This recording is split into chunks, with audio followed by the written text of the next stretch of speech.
presentes y a todos los asistentes virtuales a la conferencia de cierre, donde vamos a reflexionar sobre la dignidad. El máximo teórico de la dignidad ha sido Immanuel Kant, que en su imperativo categórico dijo que el hombre debe ser siempre tratado como un fin en sí mismo y nunca como un mero medio, y en ello radica la dignidad. Ayer definimos que la persona humana en su estructura pluridimensional se completa como persona al interactuar con otra. Y en esa cualidad de digno es lo que lo fundamenta precisamente como persona. Cito ahora al jurista, el doctor Roberto Adorno, argentino, santafesino, jurista internacional, destacado internacionalmente, que él expresa que la dignidad es el valor único e incondicional que reconocemos en la existencia de todo individuo, independientemente de cualquier circunstancia o condición. Ayer reflexionamos sobre la dignidad intrínseca, sobre la dignidad ontológica, sobre la sublime dignidad del ser humano. Desde la Declaración Universal de los Derechos Humanos se asevera y se solicita el respeto por el valor de la vida y la dignidad humana, y desde allí este término figura en los cuerpos de todas las normativas internacionales y nacionales subsiguientes. Del mismo modo, en los estatutos de la Orden Hospitalaria de San Juan de Dios, la Carta de Identidad y el Código de Ética. Y entonces, ¿cuál es el dilema contemporáneo sobre la dignidad? Es defenderla de aquellos que niegan su universalidad, que la relativizan la condición humana a un estado que está por fuera de todo lo que no sea el principio de autonomía y deja, por supuesto, a todos los vulnerables. Escuchemos ahora al experto. Tengo el honor de presentar al doctor Nicolás Laferrieri, abogado egresado de la UBA y doctor en Ciencias Jurídicas de la Pontificia Universidad Católica Argentina. El doctor es profesor titular ordinario de la citada universidad y profesor regular titular de la Universidad de Buenos Aires. Es director de Investigación Jurídica Aplicada de la Facultad de Derecho de la UCA y de la Maestría en Derecho Civil Patrimonial. Adelante, doctor.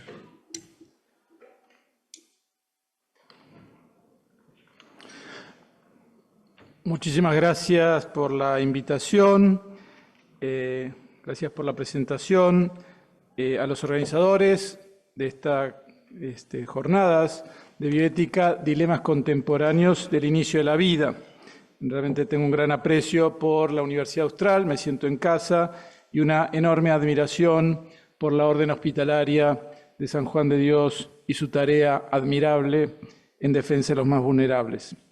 El tema que me han propuesto es de enorme relevancia para la bioética, partiendo de la bioética entendida como una parte de la filosofía práctica, de la ética. Yo voy a abordar el tema de la dignidad, no para contemplar, para maravillarnos ante la dignidad, sino tratando de extraer consecuencias prácticas que se apunten a la ordenación de conductas, ¿tá? Y en ese sentido, lo que voy a presentar a continuación va a estar centrado en las siguientes partes, ¿tá? Creo que se desconfiguró el tipo de letra que traía la plantilla original, así que bueno, no sé cómo va a salir la presentación, ¿tá? En la compaginación, ¿tá? Bien, lo primero voy a hablar de la dignidad como término análogo y las distintas acepciones del término dignidad y los usos que se hace del término dignidad. Después voy a referirme a la tendencia que recién fue muy bien señalada, de la dignidad entendida como autonomía prevalente en la bioética, y voy a intentar hacer una mirada crítica de esa concepción. Y luego voy a bajar a 4 aplicaciones, 4 exigencias de justicia que se desprenden, a mi entender, de la dignidad, vinculadas con el inicio de la vida. Y luego haré las conclusiones. La analogía del término dignidad. Como todo término, ustedes saben que los términos análogos son aquellos que tienen varios significados, pero que guardan relación entre sí.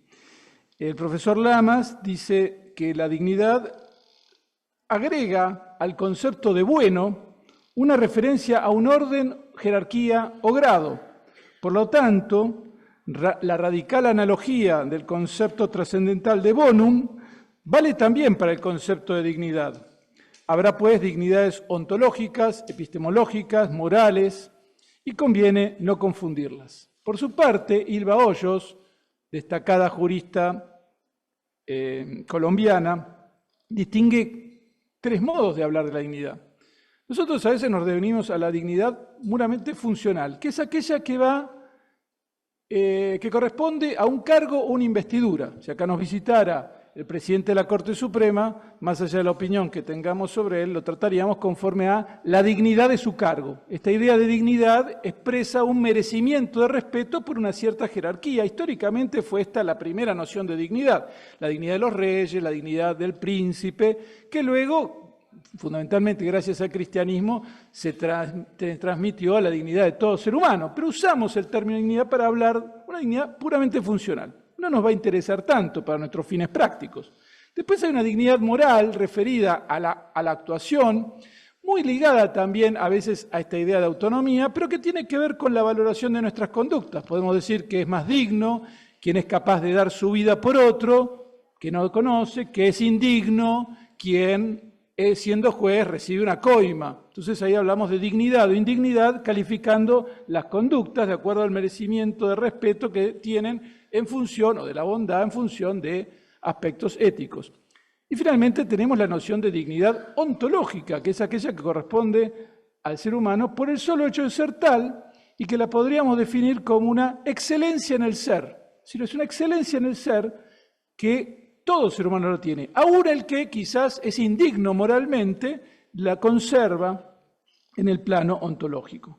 La Declaración Dignitas Infinita, que este año se publicó del Dicasterio para la Doctrina de la Fe, vuelve sobre este sentido analógico, habla de la dignidad ontológica, habla de la dignidad moral y agrega 2 que me parecen muy relevantes para nuestra exposición, que es la dignidad existencial.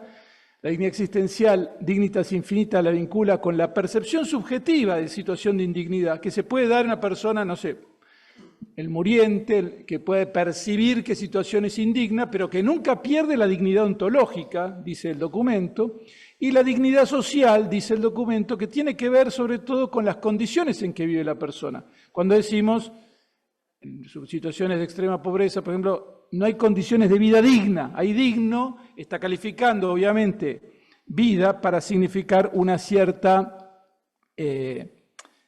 condición que no está de acuerdo a esa excelencia en el ser, pero sobre todo social.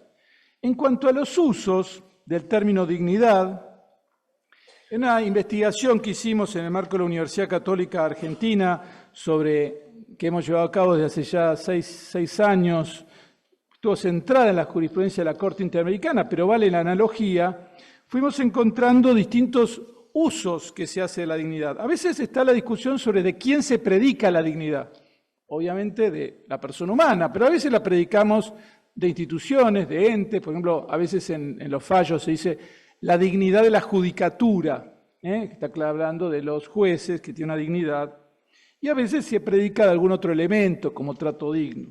Nosotros acá vamos a señalar la dignidad de la persona humana. A veces la dignidad en la ponderación de derechos o en la valoración ética se usa con un fin ampliatorio de derechos. Por ejemplo, el concepto de vida digna. En la jurisprudencia se ha usado mucho vida digna para decir, bueno, que la persona tiene derecho al acceso a las condiciones de vida digna para ir ampliando el derecho a la vida, que podría ser interpretado en sentido reducido como no matar, pero desde vida digna va alcanzando aspectos nuevos y se va expandiendo sus alcances, ¿entiende? Esto es un uso ampliatorio. Y a su vez, la dignidad a veces se usa como un uso limitador. Cuando decimos que, por ejemplo, el acceso a una técnica de reproducción asistida por maternidad subrogada afecta la dignidad del concebido, la dignidad de la mujer, y pretendemos acotar limitar eso, ¿no? Dignidad actúa como un límite, ¿tá? Este es un uso muy típico de ética. A veces la dignidad se presenta como un principio, que esto es propiamente lo que es un principio. Un principio es un punto de partida de nuestro razonamiento. Nosotros siempre razonamos de acuerdo a principios y el primer principio es hacer el bien y evitar el mal, es el primer principio del razonamiento práctico, pero luego sigue evidentemente el respeto a la dignidad humana. Y en ese sentido, a veces, va a operar como principio y eso es lo que vamos a usar aquí. Pero otras veces se habla de la dignidad como derecho. A nuestro entender esto es bastante impropio, pero aparece en distintas expresiones. Y finalmente a veces califica un derecho como vida digna, vivienda digna, aparece la dignidad calificando. Y finalmente la discusión de fondo, que va a abrir a lo que vengo en mi segunda parte de lo que estoy exponiendo, es la dignidad entendida como autonomía o la dignidad entendida como ontología. A veces son visiones que se contraponen y se usa dignidad identificado con autonomía, en lo que sería una concepción más subjetivista de la dignidad, o dignidad como ontología o como excelencia en el ser, que es una visión más objetiva, sustantiva. Vamos a la dignidad entendida como autonomía. Esta no hace falta que se lo exprese a ustedes, todos los que transitamos las discusiones de bioética sabemos bien cuán difundida está la tesis que identifica dignidad con autonomía. Al respecto, quisiera seguir las reflexiones de un profesor distinguido por esta universidad con el doctorado honoris causa, que es Carlos Mazzini Correas, quien dice que el término autonomía es polisémico y esto trae problemas interpretativos. Mazzini dice que hay una primera dimensión de la autonomía, que podríamos llamar personal, y que es poder decidir voluntariamente las cosas, ¿tá? Yo soy autónomo porque decido libremente, no estoy sometido a alguna perturbación o alteración mental que me pueda nublar el juicio al momento de decidir, soy autónomo.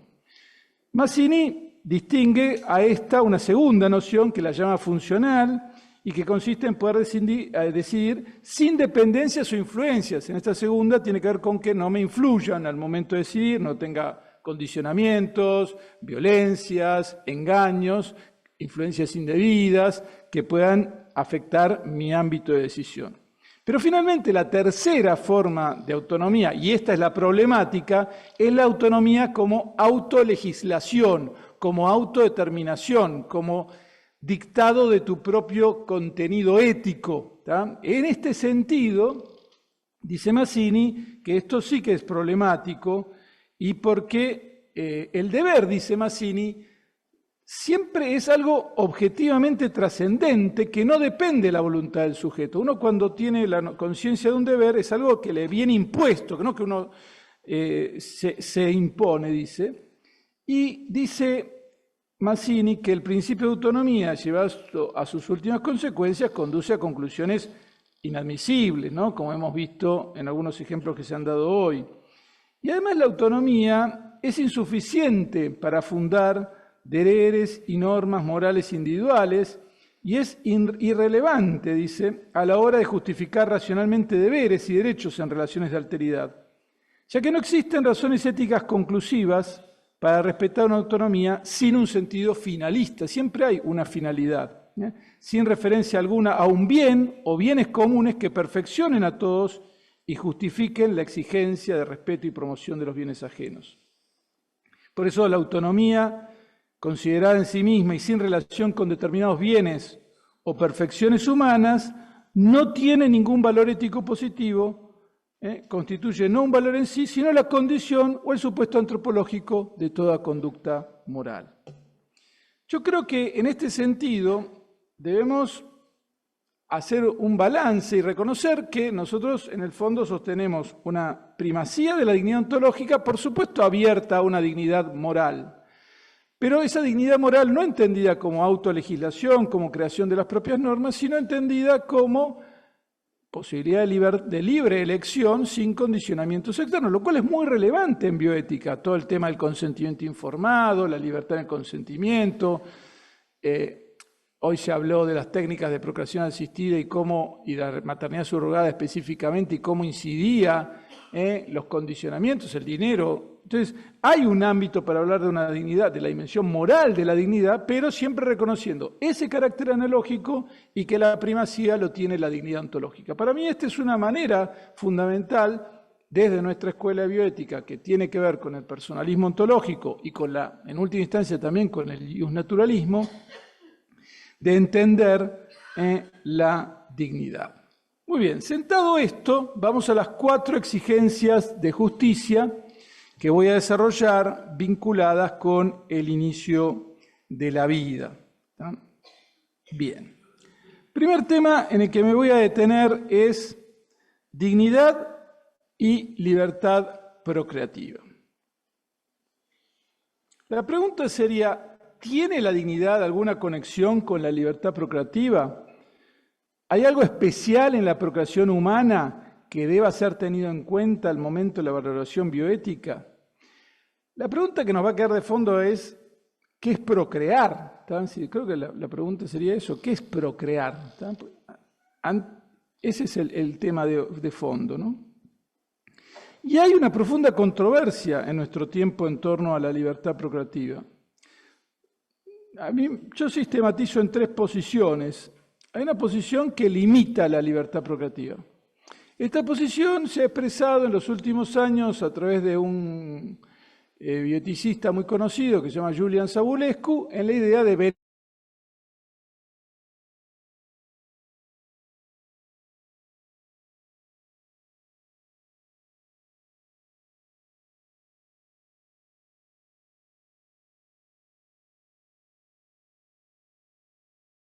formuló en términos morales. Él dice que no quiere trasladarlo al ámbito jurídico, pero lógicamente siempre hay una presión, una discusión sobre esto. En el fondo, y lo que yo quiero señalar detrás de esta postura, que tiene un montón de matices, yo he escrito algunos trabajos sobre esto, no voy a entrar ahora, pero básicamente esta primera concepción de libertad procreativa diría, bueno, en realidad, quien decide encarar un proyecto parental debería tratar de elegir los medios para tener el mejor hijo posible, porque debe hacerle bien a su descendencia. Y lógicamente, ante ese imperativo, se le aparece la intermediación técnica en la procreación y la necesidad de usar todos los métodos para elegir al mejor hijo posible. Y casi que diríamos que la dignidad para esta concepción le exigiría tratar de tener el mejor hijo posible, lo cual reduciría el ámbito de su libertad procreativa. Por ejemplo, si personas fértiles supieran que pueden engendrar un hijo con alguna discapacidad, deberían abstenerse y recurrir a una técnica para tratar de tener un hijo que no tenga esa discapacidad, y así podríamos seguir hasta la potenciación de ciertos hijos mejorados y todas las discusiones bien eugenésicas. En la otra punta, como reacción a Savulescu, se instaló en el debate bioético una idea de libertad procreativa absoluta. O sea, bueno, podemos elegir, ya que están los medios, yo puedo elegir el hijo que quiera, como quiera y con las características que quiera. Y esto quedó expresado dramáticamente en ciertos planteos, por ejemplo, de personas sordas, como el caso que se dio en Estados Unidos en 1996 y 2002, que buscaron tener un hijo sordo, para los cuales buscaron un dador de gametos con 5 generaciones de sordos, y concibieron hijos sordos porque ellas sostenían que querían darle a sus hijos toda la cultura, la educación, los cuidados de la sordera. Y deliberadamente engendraron hijos sordos. Y ante el comentario, diríamos, de la posición, diríamos, de beneficencia procreativa, contestaban, no, es que tu mensaje está patologizando mi condición, lo cual era cierto, y estás discriminándome, y nosotros tenemos que poder usar los medios técnicos para alcanzar el hijo como querramos.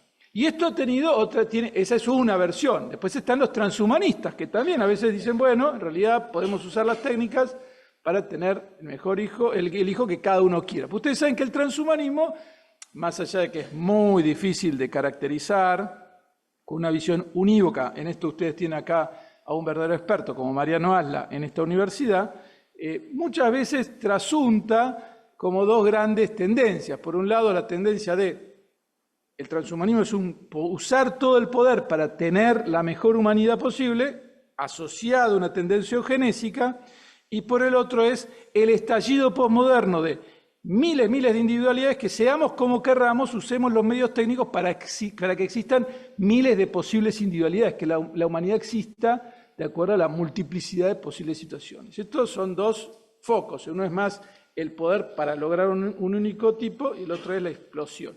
Pero en los dos casos, o sea, en todas estas tendencias, vemos que hay un problema de fondo de cuáles son los alcances de la libertad procreativa.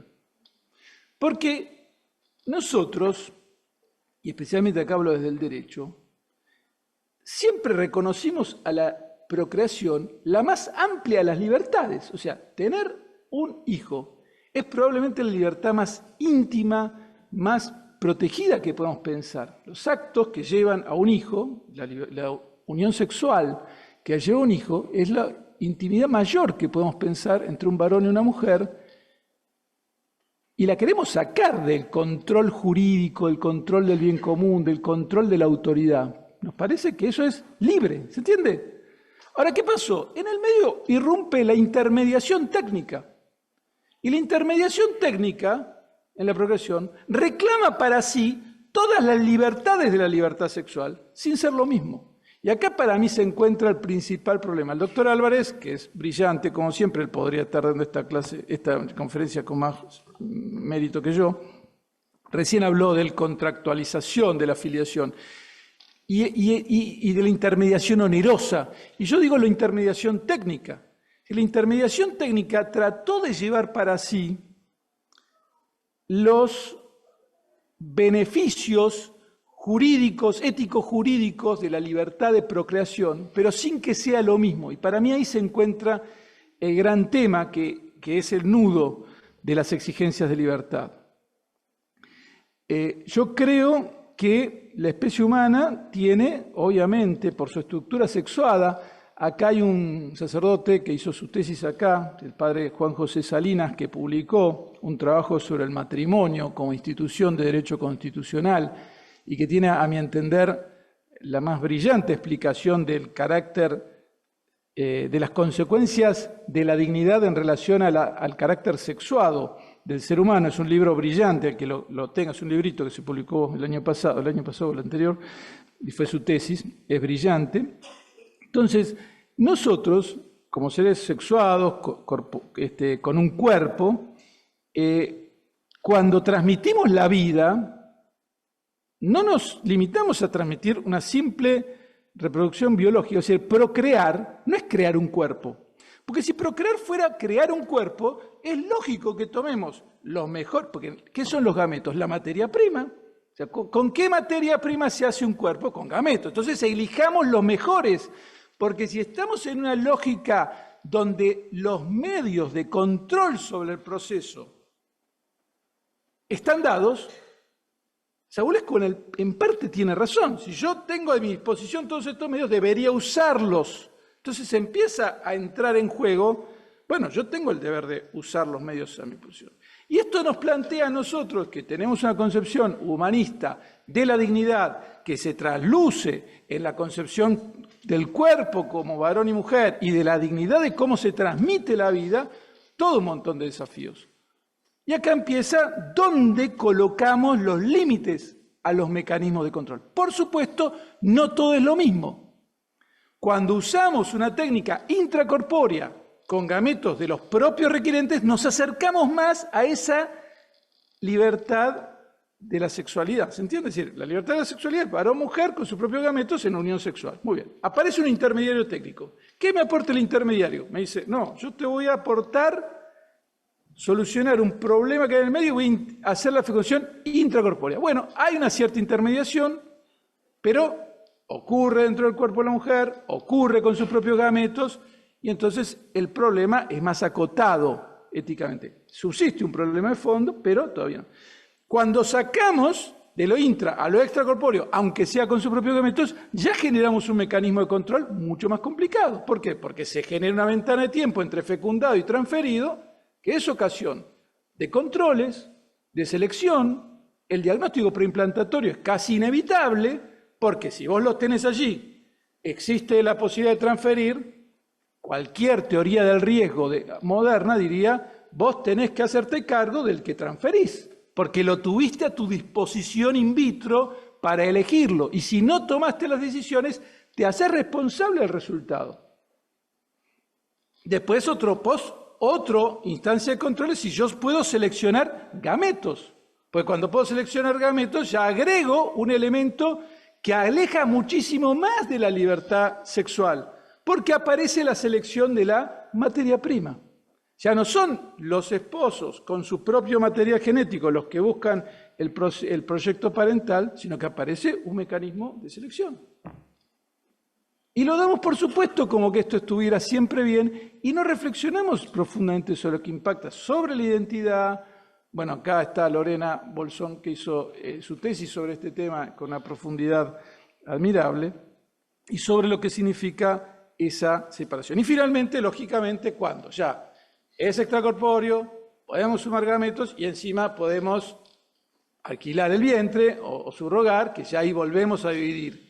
Y finalmente, una vez concebido, después va a venir la cuestión de si lo abortamos o no. Entonces, a mi entender, tenemos que saber que no nos está bastando enfrentar teóricamente estos temas sin tomar en cuenta que hay un problema en cómo concebimos la dignidad, la libertad procreativa, que hay un debate cultural en torno a esto y que nosotros tenemos que seguir sosteniendo la originalidad de la transmisión de la vida humana. Esas fueron las palabras en las que lo plasmó Benedicto XVI en distintos discursos y que a mí me gusta repetir. Nosotros defendemos la originalidad de la transmisión de la vida humana. Esa originalidad expresada en la unión sexual de varón y mujer encuentra distintos matices en la valoración ética a medida que nos vamos alejando y en que aparecen herramientas de control. Vamos a el segundo principio, este es más conocido, no me voy a detener mucho, que es la inviolabilidad de la humanidad. La libertad procreativa acaba cuando está engendrado el hijo. Porque ahí ya ocurrió el hecho procreativo. A partir de ahí tenemos que respetar a ese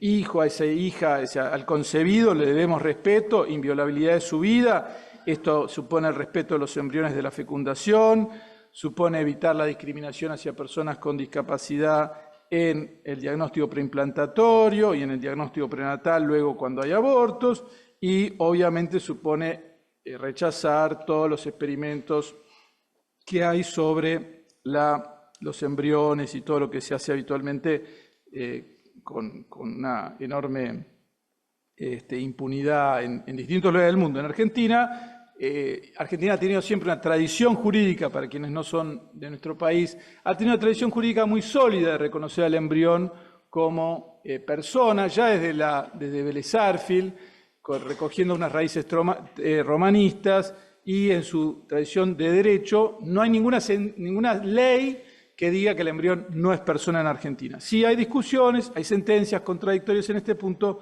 pero hay una tradición jurídica. Vamos al tercer punto. El cuerpo digno. Creo que tenemos que llamar la atención y nuestra propia reflexión sobre la dignidad del cuerpo. Nosotros,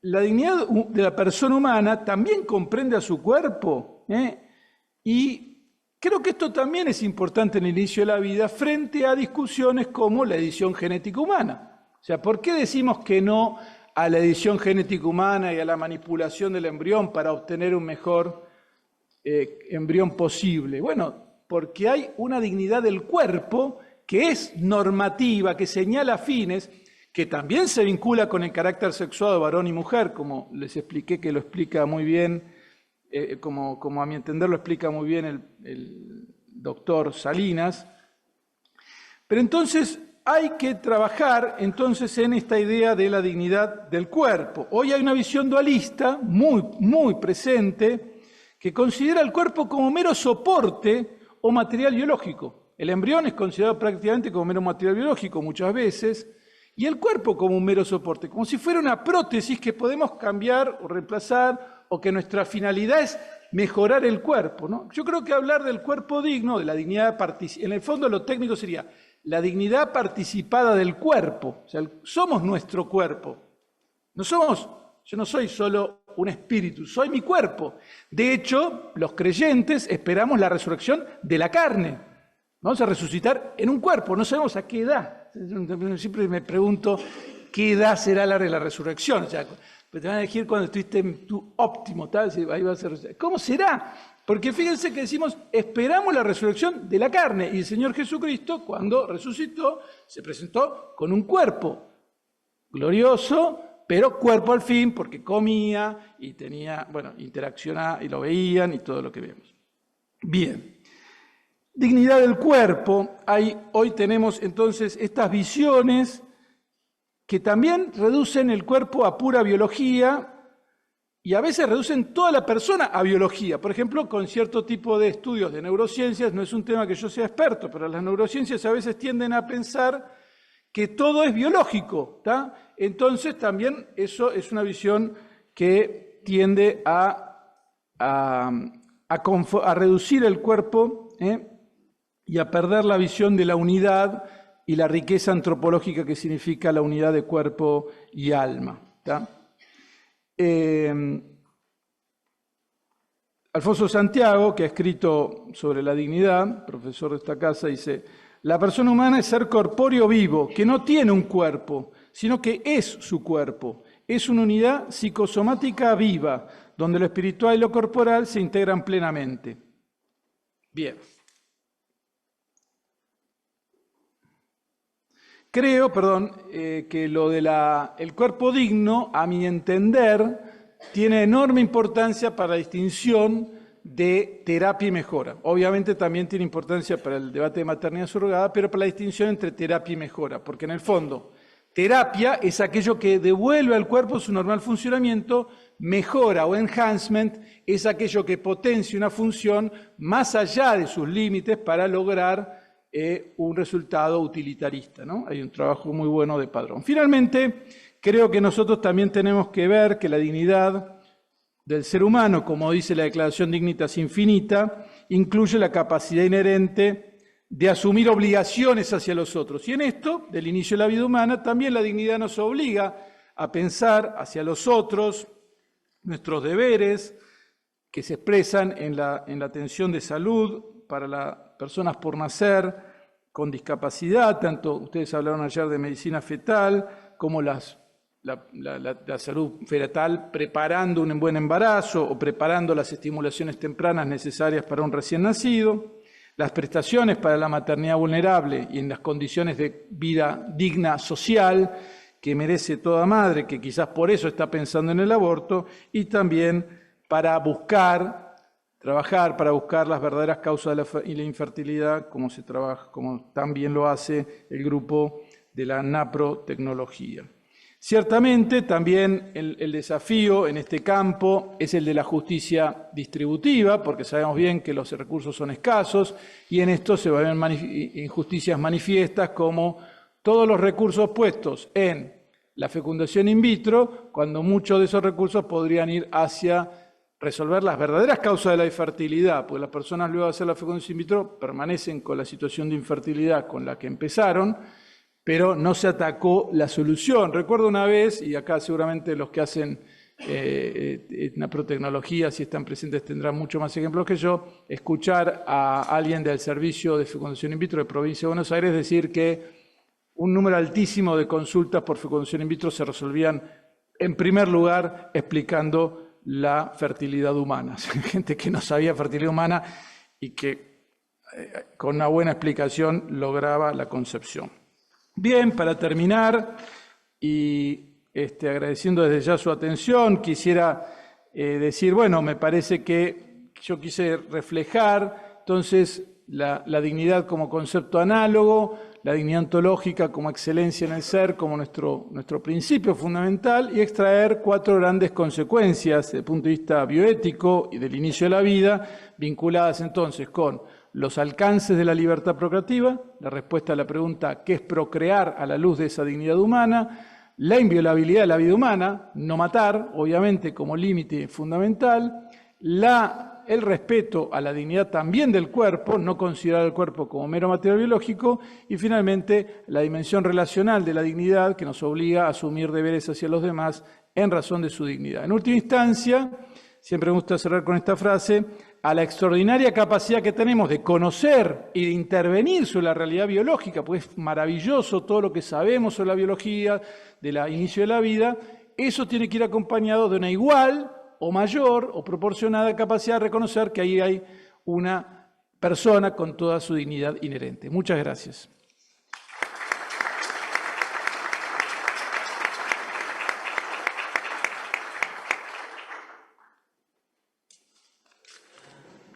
Muchas gracias, doctor Nicolás Laferriere, por la excelente presentación y por la reflexión que esto nos despierta a todos nosotros. Damos un espacio para preguntas. Ustedes me dicen si son del chat o presenciales, por favor. No hay en línea. En el chat, ¿no? En línea no hay. ¿Alguien quiere hacer alguna pregunta al doctor Laferriere?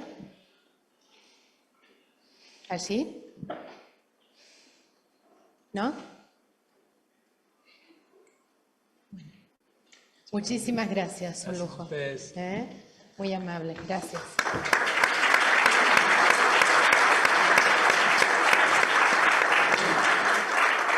Bueno, seguiremos reflexionando entonces, damos el cierre a esta mesa y aprovecho para ya hacerle una primera invitación para el primer Congreso Internacional de Bioética de la Orden en América Latina y el Caribe, de la Orden de San Juan de Dios, a realizarse en Lima, Perú, entre el 18 y el 21 de noviembre del año 2025. Muchas gracias. Gracias, Silvia, un gusto. Antes de dar el paso a la clausura de las jornadas, los vamos a invitar a todos a poder hacer una evaluación que para nosotros va a ser de gran ayuda, siempre con el espíritu de seguir dando cada día lo mejor. Solo tomando un QR que va a salir en la pantalla y eso nos permitirá tener una evaluación anónima de cada uno de ustedes, tanto quienes están presentes como quienes están online. ¿Sí? Muchas gracias.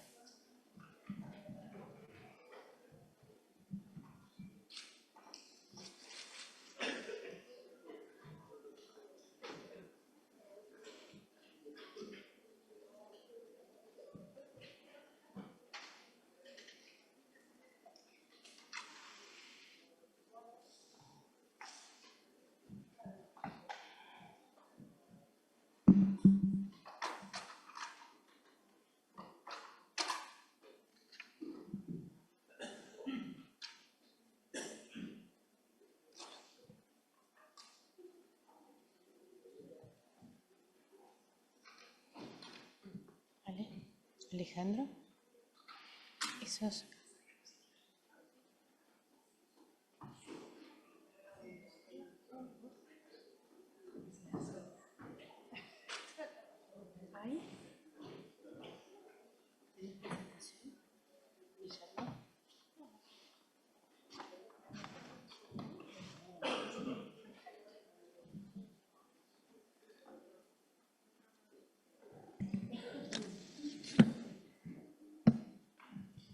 Bueno, procederemos así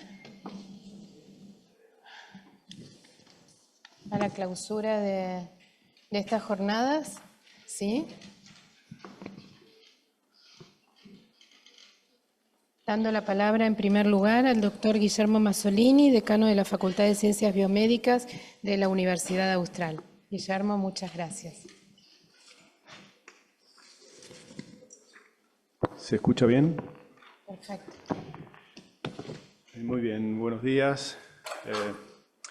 Al concluir estas enriquecedoras jornadas internacionales de bioética, quiero expresar mi agradecimiento por la valiosa participación de todos los ponentes.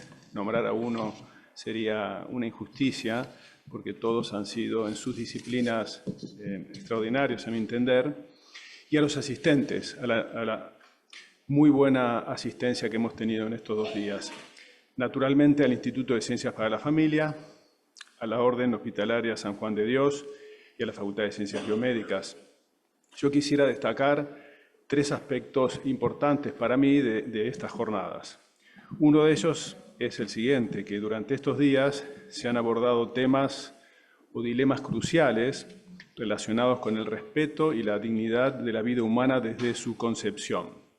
Los debates incluyeron numerosos temas como la medicina fetal, reproducción asistida, la manipulación y el congelamiento de embriones humanos y, más recientemente, la maternidad subrogada. Expertos de diversas disciplinas ofrecieron perspectivas éticas, legales y científico-médicas, enfatizando la importancia de un enfoque integral en la bioética. Estas jornadas destacaron la necesidad de un compromiso continuo en la defensa de los derechos humanos desde el inicio de la vida. El segundo punto que quería destacar es hacer una mención especial a los jóvenes universitarios que nos acompañaron, aunque sea en parte vida universitaria de por medio, pero han estado aquí firmes y muy numerosos han sido tanto los presenciales y entiendo que también virtuales. Su presencia en estas jornadas considero que es un testimonio de su compromiso también con estos grandes desafíos de nuestra sociedad. Y su interés en estos temas a nosotros nos llena de esperanza y es esencial que continúen formándose y aportando nuevas perspectivas para construir una sociedad más ética y más justa. El tercer punto que quería destacar, que deseo subrayar, es la responsabilidad que tiene nuestra universidad con identidad cristiana en posicionar estos temas en el debate público. Como institución académica tenemos una responsabilidad de promover el diálogo interdisciplinario y la reflexión profunda sobre los dilemas bioéticos que enfrenta nuestra sociedad.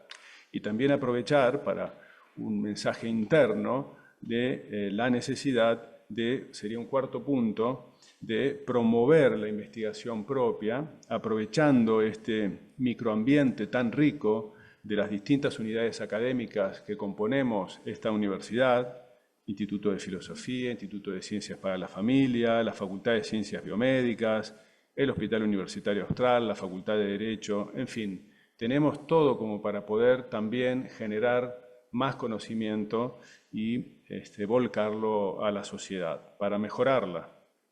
Estos espacios creo que son fundamentales para formar profesionales comprometidos con la vida y la dignidad humana, que nos ayuden a garantizar que se respete el valor fundamental de cada individuo desde el inicio hasta el final de la vida. Se trata también como misión de la universidad de influir positivamente en la realidad social que nos rodea, en nuestro entorno. No tenemos que olvidarnos que también estamos para eso como universidad. Gracias nuevamente por la dedicación y la participación tan activa en estas jornadas tan enriquecedoras. Muchas gracias.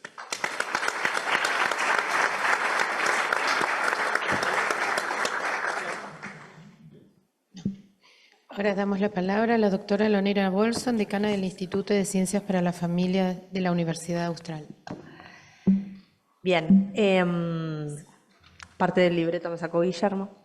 No, sinceramente creo que estas jornadas, cuando empezamos hace un tiempo a pensarlo con el equipo del área de bioética de la Facultad de Ciencias Biomédicas y con un gran equipo que tiene la Orden Hospitalaria, aquí en esta mesa representado por Alejandro Calvermarte, pero con Silvia Olaver, con quien hemos trabajado mucho este tiempo, y con distintas personas que se han presentado, nos preguntábamos, bueno, al inicio fue sobre qué temas vamos a hablar, porque la realidad es que hoy la dignidad humana está comprometida en tantas áreas, ¿no? Y la bioética tiene que ver con la vida misma y está en cada espectro de los que empecemos a caminar, que bueno, en ese momento nuestro foco se centró en también pensar cuáles son estos debates y estas cuestiones que tal vez uno soslaya en el día a día, porque tal vez no lo tenemos tan presente, porque tal vez no es algo que es parte de nuestra realidad cotidiana y porque también los medios nos lo pintan con corazones, maripositas y con un montón de cuestiones. Entonces, elegir las temáticas a tratar no fue fácil, encontrar los oradores tampoco ha sido fácil, pero creo, no es porque seamos nosotras, pero que nos salió bastante bien. Y sinceramente me parece que hemos podido dar esta mirada interdisciplinaria sobre la que hablaba recién Guillermo, tan necesaria para entender que son realidades que requiere el compromiso de todos nosotros, cada uno desde su disciplina, cada uno desde sus saberes, pero en un diálogo fecundo, donde realmente podamos aportar a la sociedad, podamos aportar a nuestra propia comunidad en lo local y donde cada uno de nosotros podamos aportar a fortalecer y acompañar a esos más vulnerables y sobre todo, en el caso de los niños, los embriones y demás, aquellos que no tienen voz para defenderse, ¿no?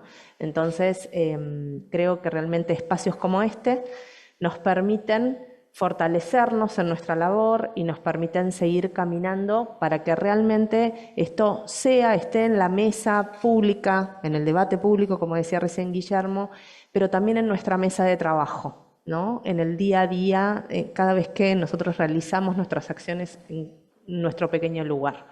Así que en lo personal quiero dar gracias al equipo de la Orden de San Juan de Dios, claramente, al equipo del Padre Gustavo, Milagros, Pilar, que andan por ahí, pero bueno, al gran equipo que tiene la Facultad de Ciencias Biomédicas y en lo personal a mi gran equipo, Loli obviamente, que fue la que coordinó todas las jornadas, pero bueno, Lore, Nicole, todo el mundo, no quiero mencionar porque después siempre me olvido a alguien, Martita, María Ángeles que estuvo ayer, bueno, todo el equipo que ha estado comprometido con esta organización y también al equipo técnico, sin lo cual todo esto no funcionaría. Así que muchísimas gracias a todos ustedes por haber participado, por habernos acompañado y confío en que no va a ser la última vez que nos veamos.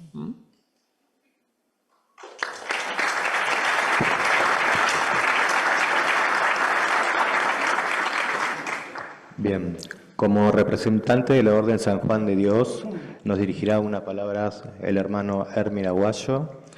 Él es experto en ética clínica y asistencial, experto en ética del medio ambiente por el Instituto Borja, superior de la Casa Nuestra Señora del Pilar, localizada en la ciudad de Luján, y líder de bioética por la zona atlántica de la provincia de América Latina y el Caribe. Hermano. Muchas gracias. Antes quería comenzar a agradecerles a todos ustedes la presencia.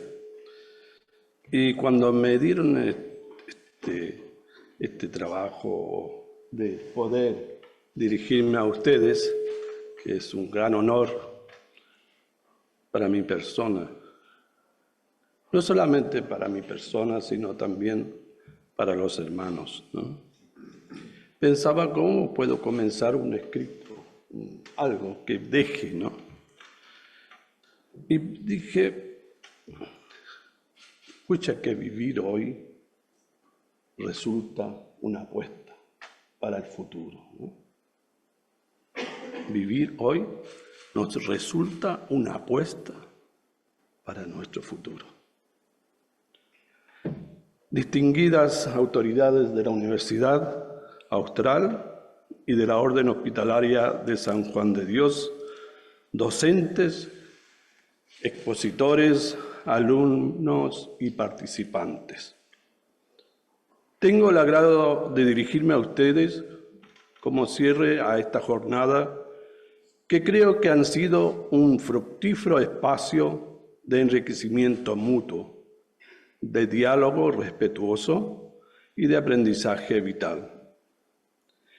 Sin duda ha sido un ámbito apropiado por un valioso intercambio interdisciplinario. Esperemos que lo vivido aquí nos permita a todos una mejor comprensión no solo de los contenidos, sino también de las nuevas tecnologías que nos permiten llegar a lugares insospechados. Las distintas áreas de conocimiento se presentan con avances tan vertiginosos que hacen necesario detenerse a pensar y reflexionar sobre las prácticas. Se corre el riesgo de no sopesar lo suficiente los nuevos descubrimientos y de caer entonces no solo en las faltas morales, sino también en la falta a la ética. Esto es vital de importancia para quienes, como nosotros, nos dedicamos a la asistencia y a los cuidados de las personas vulnerables por sus enfermedades, carencias y dolores.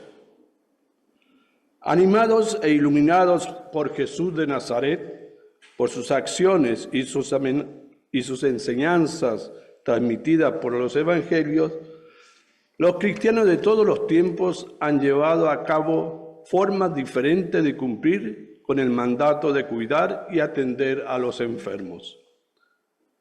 En la historia de la Iglesia se refleja una historia especial, con especial dedicación al servicio de toda la vida, especialmente al ser humano necesitado, careciente y frágil y enfermo.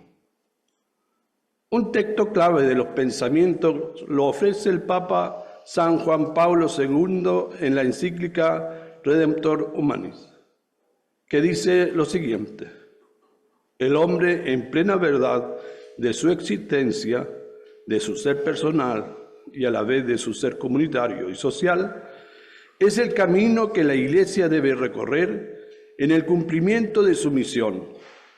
Él es el camino primero y fundamental de la Iglesia, camino trazado por Cristo mismo. Este hombre es el camino de la Iglesia, camino que conduce, un cierto modo, al origen de todos aquellos caminos que los deben caminar en la Iglesia, porque el hombre, todo hombre, sin excepción alguna, ha sido redimido por Cristo, porque con el hombre, cada hombre, sin excepción alguna, se ha unido a Cristo de algún modo, incluso cuando ese hombre no es consciente de ello. Cristo, muerto y resucitado por todos, da siempre al hombre, a todo hombre y a todos los hombres, su luz y su fuerza para que pueda responder a su máxima vocación. Y en el mismo escrito, San Juan Pablo II recuerda que el progreso de la técnica y el desarrollo de la civilización de nuestro tiempo, que está marcado por el dominio de la técnica, exigen un desarrollo proporcional de la moral y de la ética.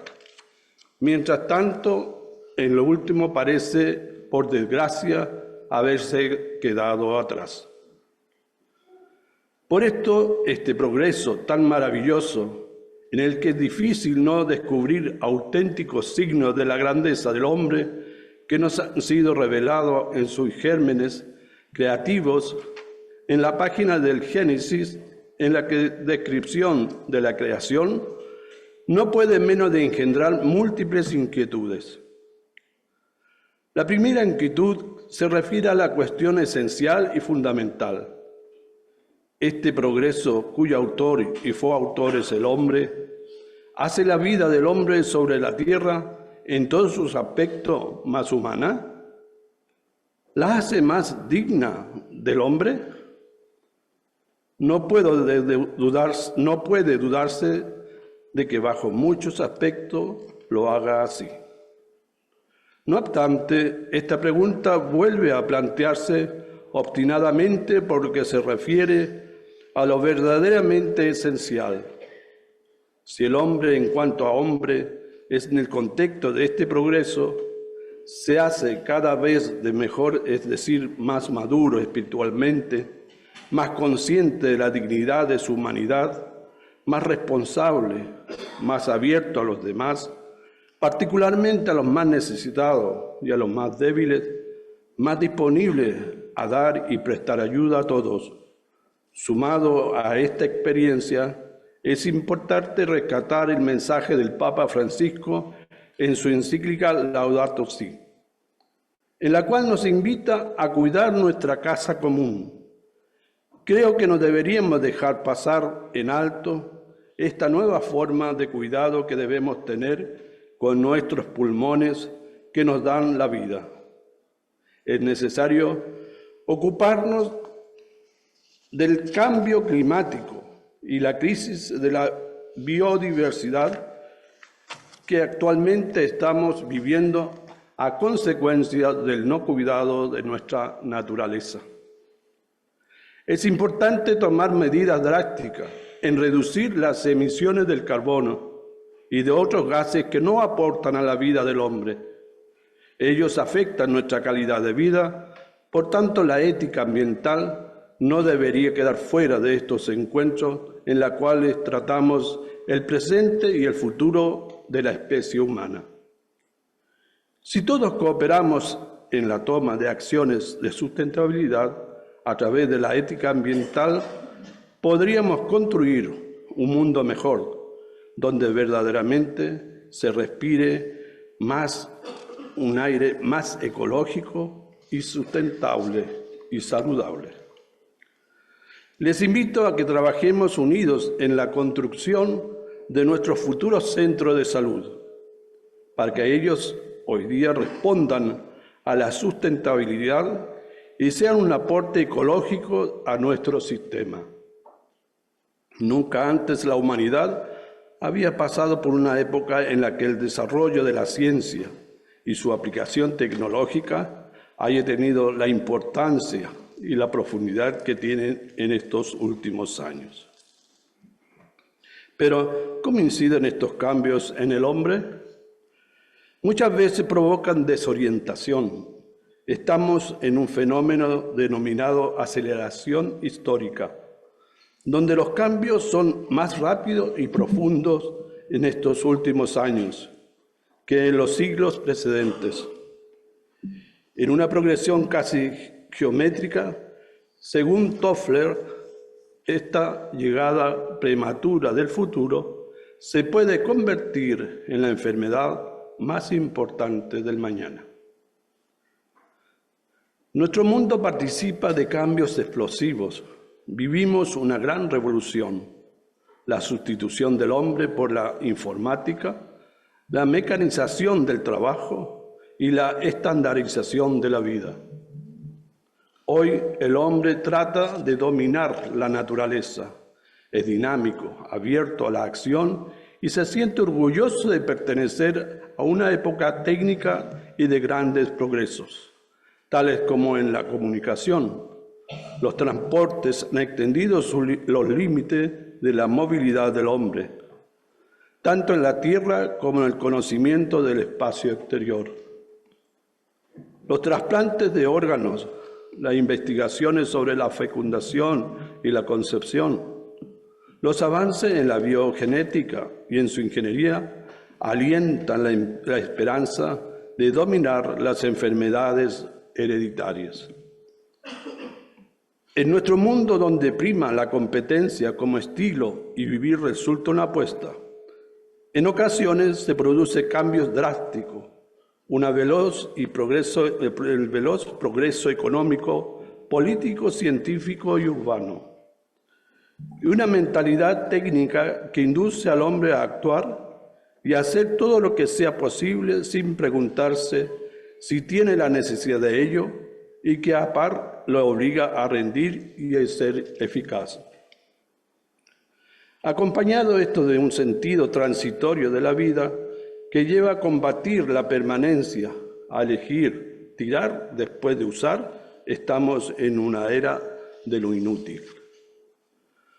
Nuestros hospitales deben ser un verdadero templo de la ciencia y de su aplicación, pero la enfermedad sigue acompañando al ser humano en su trayectoria vital. La Iglesia, la orden hospitalaria en particular, por fidelidad a Jesús y a su fundador San Juan de Dios, está llamada a estar presente para acompañar el camino del hombre en la fragilidad, en la enfermedad y en su vulnerabilidad. Este mandato del Señor, curen, visiten a los enfermos, siempre han sido tomados por la Iglesia y por la Orden con mucha seriedad y responsabilidad. Existen numerosos documentos de la Iglesia que nos invitan a reflexionar sobre su específica misión evangelizadora. El fundamento más importante de la medicina, escribía el médico Paracelso del siglo XVI, es el amor. Si nuestro amor es grande, será grande el fruto de la que la medicina obtenga de él. Si es pequeño, también nuestros frutos serán pequeños. Es necesario amar mucho a los enfermos para ser capaces de servirlos y servirlos de un modo humano e integral. La asistencia a los enfermos se hace cada vez más compleja, por lo que se hace imprescindible transformarnos para ofrecer una medicina de equipo, donde cada vez se requieran más múltiples especialidades, como médicos, enfermeras, vida consagrada, técnicos de enfermerías, psicólogos, trabajadores sociales, terapistas, bioticistas, pastoralistas y también lo legal. En la necesidad de asistir en las 4 dimensiones del hombre, en lo físico, lo psicológico y social, y también espiritual y religioso. Si no tocamos en el enfermo estas 4 dimensiones, no curaremos al hombre. En una entrevista al padre Pierluigi Marchesi, ex superior general de nuestra orden hospitalaria, él respondía así a una pregunta. La medicina se encuentra en un dilema crítico, bajo la presión de la tecnología y también de la socialización, y se debate entre los 2 extremos. Ser una medicina cada vez más científica y una medicina cada vez más humana. En términos ideales, quisiéramos que la medicina fuera cada vez más medicina. Decía al respecto Monseñor José Luis Redrado, de nuestra orden hospitalaria, la medicina, la que es siempre más allá de la actual tecnificación de la ciencia y de la asistencia masiva, es la medicina que a lo largo de los tiempos se basó en el apoyo afectivo, cordial y humano. La medicina cuyo origen fue el concepto helénico de la filantropía y el cristiano de la caridad. Esto es del amor al hombre. Los profesionales sanitarios deben amar su profesión y ser ministros de la vida. Tienen ante ustedes una gran tarea. Tenemos una gran tarea. Por otra parte, la técnica, pero en tanto su profesión, están al servicio del hombre. Les planteo un reto. ¿Serán capaces de entenderlo, atenderlos con humanidad e integralmente? Una primera respuesta a este interrogante será buscar el bien de los enfermos y de esta manera poner en su profesión más ciencia, más disponibilidad, más diálogo y mayor presencia. Decía el cardenal Tarancón, hablando de la profesión sanitaria, que la medicina, la educación, el sacerdocio exigen algo más que una ayuda técnica, si bien esta es necesaria. Necesitan del calor humano de quienes asisten. Por eso tienen una peculiar grandeza y una plenitud más humana. Tal es la grandeza de los profesionales sanitarios que el Pontificio Consejo para la Pastoral de los Agentes Sanitarios los llamó ministros de la vida.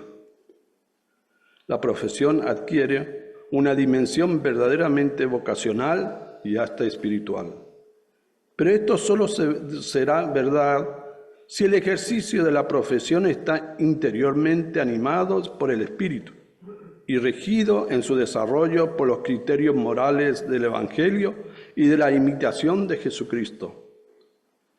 Estas exigencias nos han dado nos han de limitarse únicamente al orden económico, como por ejemplo la justicia, el sueldo y el honorario. La vida moral cristiana tiene exigencia más amplia. El profesional debería tener como principal fuente de inspiración el respeto a la vida, la fidelidad a la verdad, la responsabilidad y la buena preparación, la laboriosidad y honestidad, el rechazo a cualquier tipo de fraudes en sentido social e incluso generosidad. Por nuestra parte, como religiosos, somos testigos del amor de Cristo. La finalidad concreta de nuestra vida consagrada al servicio de los enfermos está en la de ser testigos del amor de Cristo. ¿Qué nos está indicando esta finalidad? Que el rol de nuestra orden y cada religioso en particular no puede desarrollarse solo a través del servicio técnico de curación, porque perdería su propia identidad, su propio carácter, su proyecto integral, compuesto de exigencias técnicas, administrativas, bioéticas, pastorales y sociales. Nuestra función debe ser mantener un justo equilibrio, no caer en acentuar fuertemente la dimensión técnica, organizativas y económicas, sino sustentar otros valores que figuran la identidad católica, la misión específica y el estilo de servicio.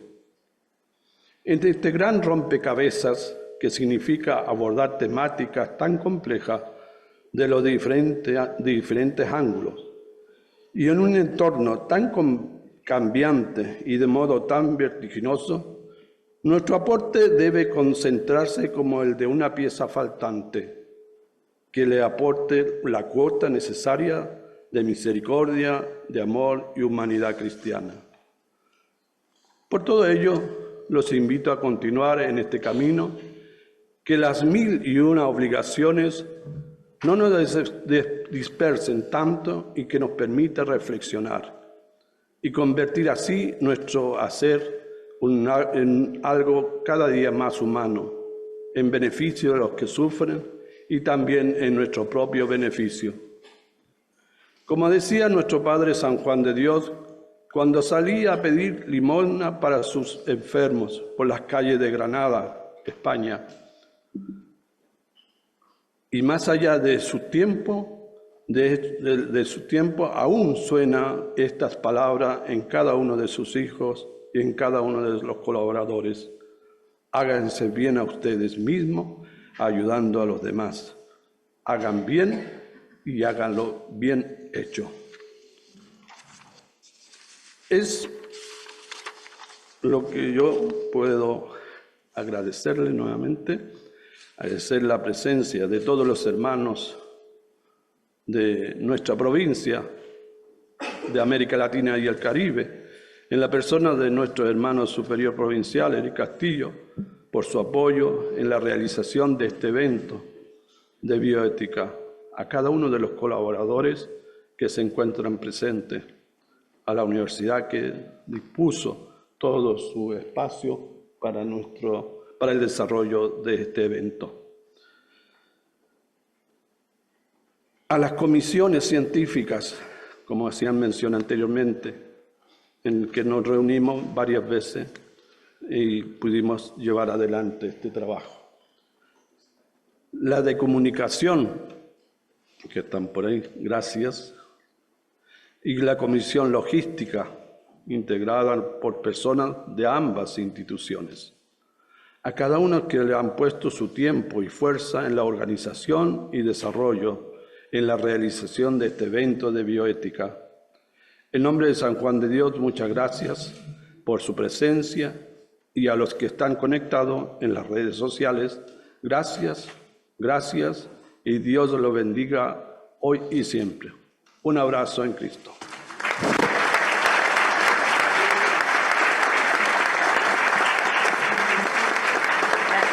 Muchas gracias, hermano. A continuación, dará su palabra de agradecimiento el doctor Alejandro Cabral Mater.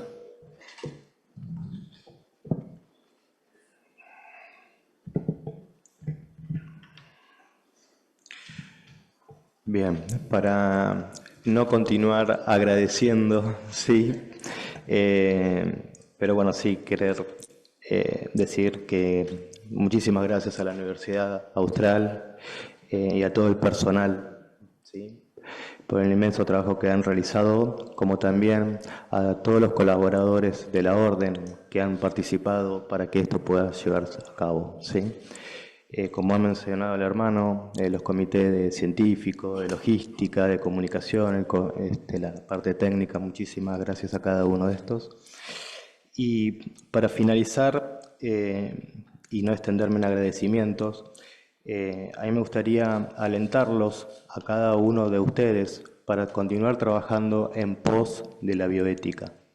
Porque así como dice el lema de las jornadas, la bioética es un compromiso de todos, ¿sí? Muchas gracias. Le damos el paso a la doctora Dolores Dimier de Vicente.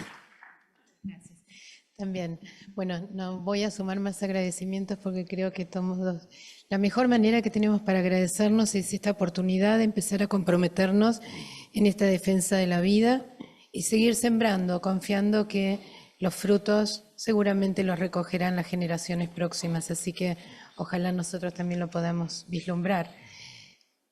Antes de terminar ya, los invitamos a agradecer a quien verdaderamente tenemos que agradecer con una misa de acción de gracias, coronando ahora en la capilla del IAE, con una misa concelebrada, y entonces nos encontraremos en el hall abajo porque vamos a tener que trasladarnos juntos para poder llegar hasta allí. Así que ahora, cuando terminamos, ya nos encontramos abajo.